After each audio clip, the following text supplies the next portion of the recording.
And another question for you, Ate Kim, from MC Mac Richard from Lionheart TV. Ayan. What do you hope Filipino families, especially overseas Filipinos abroad and their loved ones, take away from this campaign?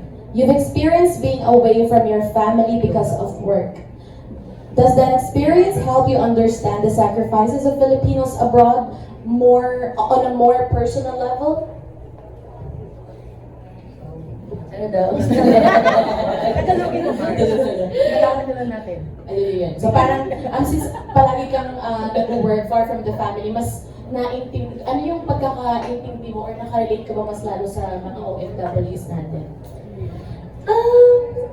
Relate, siguro, dahil taga Cebu ako, gano'n na lang yung distance. Kasi parang, same, malayo din naman sila, pero mas malayo yung mga OFW natin, mga kababayan na nasa ibang bansa. Pero with technology na meron tayo ngayon, mas na-advance na shorter na yung distance ng layo natin sa mga kamag-anak natin. Kasi pwede na natin silang tawagan, na mabilis lang, hindi ka na pupunta sa mga post office, mapapadala ng telegrama, pwede natin sila i-video call as if katabi natin sila through the help of technology. And also World Remit, di ba? With its very fast transaction, safe, convenient, easy, secure, nandun talaga yung connection mo sa pamilya mo. So, iba yung cellphone ko ata. Kumbaga malayo siya pero malapit na with the help of technology sa pagpapadala ng pera, pagtawag mo sa loved ones mo, and to send help sa mga kamag-anak mo or to send support. Hindi lang basta maging present ka, kundi to send support also sa mga needs nila. Like wala ka dun personally? Kahit wala ka doon. Oo, pero syempre iba pa rin yung feeling na nandun ka, pero iba yung feeling na nakatulong ka. I love that. Thank you. And this is for you, Sir Leo. What was your personal experience with remittance or sending support back home while growing up in a Filipino household overseas? Yeah, so like I said earlier, I am the proud son of immigrants who came from Bicol. And I think this was something that I never realized my dad was doing.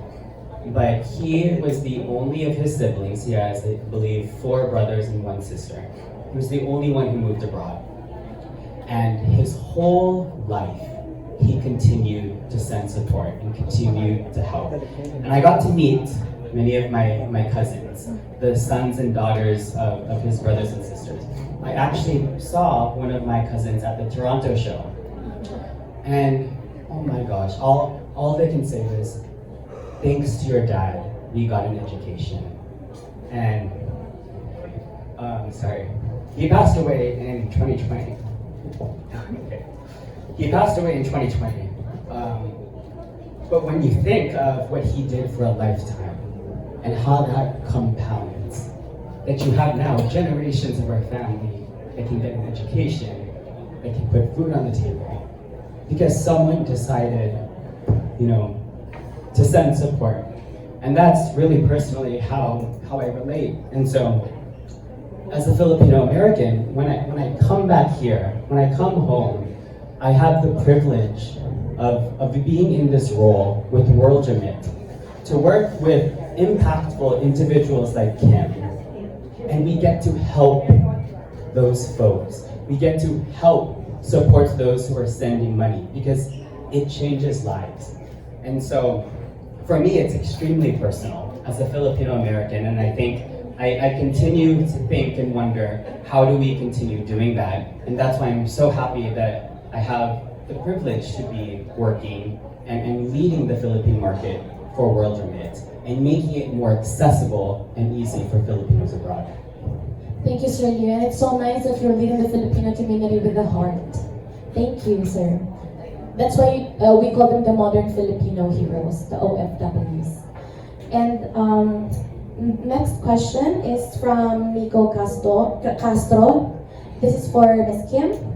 World Remit is serving 5.7 million customers across 130 countries worldwide.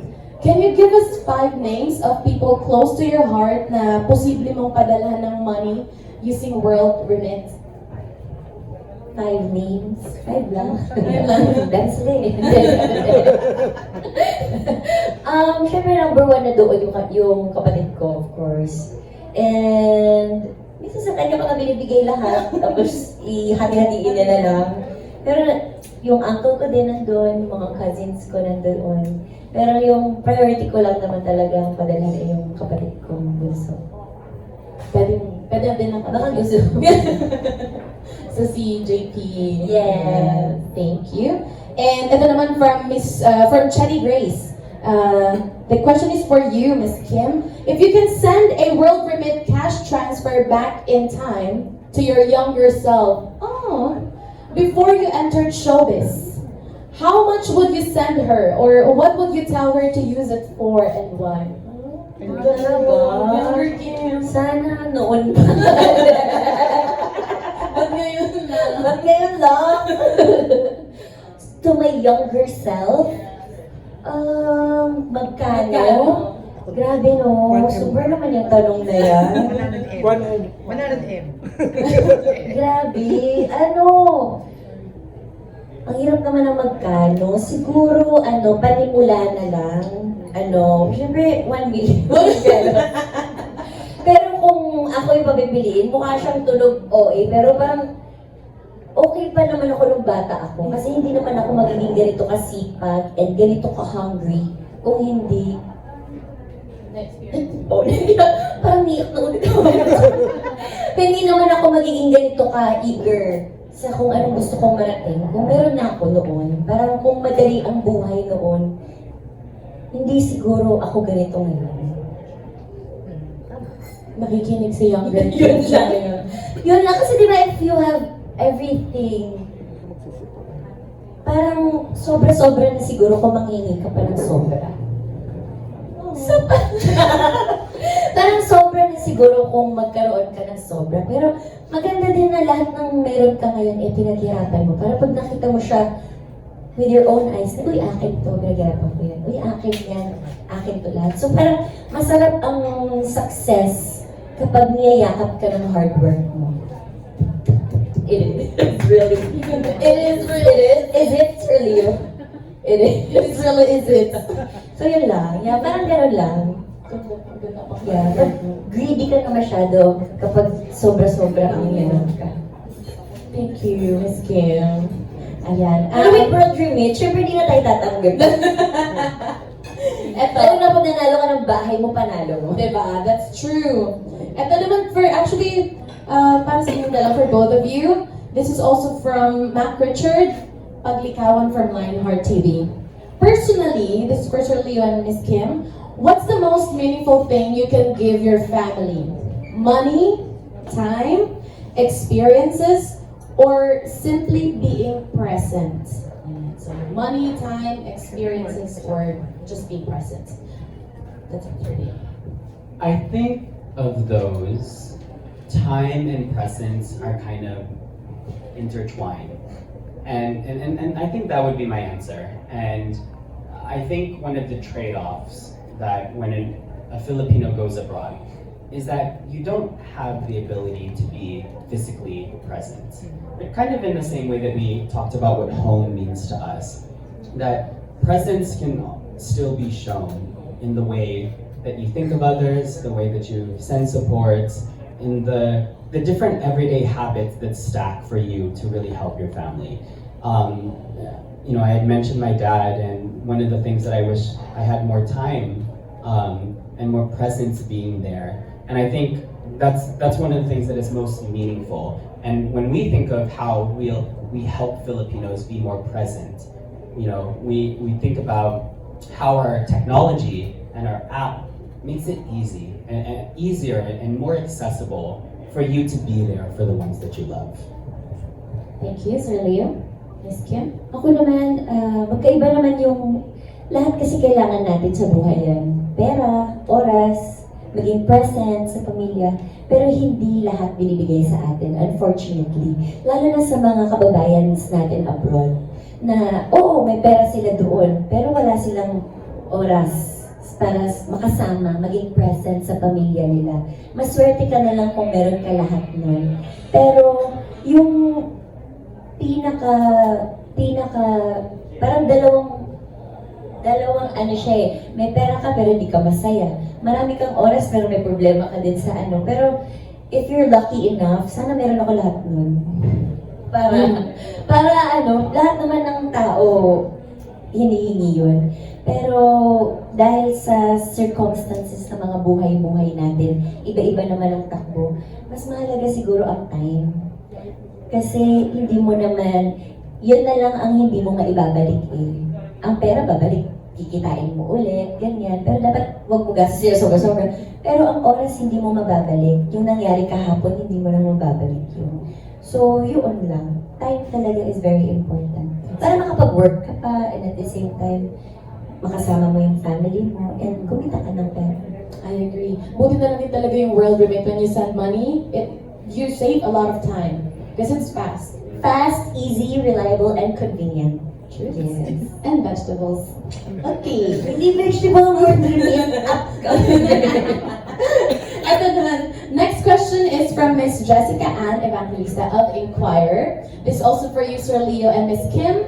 What financial lesson did you learn from your family that you still carry with you today? Sir Leo?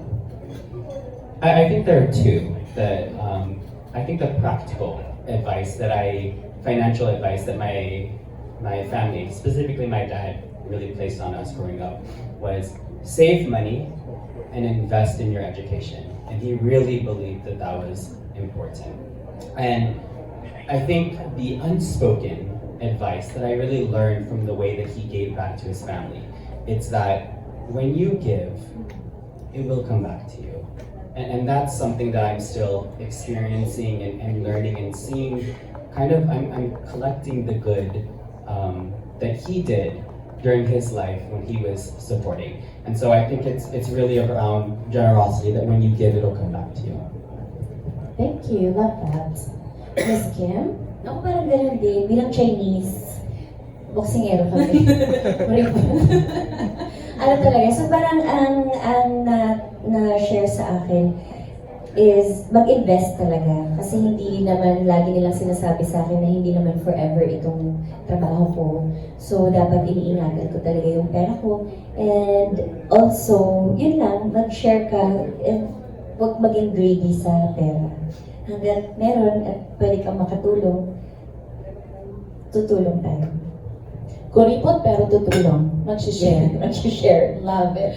Thank you, Ms. Kim. And the last question is for Sir Leo. What can Filipinos expect from World Remits and Kim in the months ahead? Yeah, this is a really exciting question, considering that yesterday we had a very full shoot for our new campaign that we're launching together with Kim. I think what I love about yesterday's shoot and the campaign that we're building together is we're both using kind of the personal stories of Kim and bringing that out and how it relates to being a breadwinner, while we're also touching on the real stories and realities of OFWs. So you're going to see the emotional, the funny, the relatable, and it's just all this creativity kind of put into a campaign, and that really is what World Remit and Kim Chiu are bringing in the next coming months, and that's what I'm most excited about. But of course, we're very excited about Bahay Mo, Panalo Mo, being able to launch it for the 4th year, that our World Remit users will be able to have the chance to win cash prizes at the end of the month, and of course, a house and lot in the Philippines. And there's just so many things that we're excited to continue to launch and support, and just dive deeper into how we continue to support the Filipino community. Looking forward to that. Thank you. And of course, thank you again, Ms. Kim Chiu and Sir Leo, for sharing with us your stories. I'm sure lahat tayo excited to witness our overseas Filipinos get a chance to win cash prizes and house and lot. But before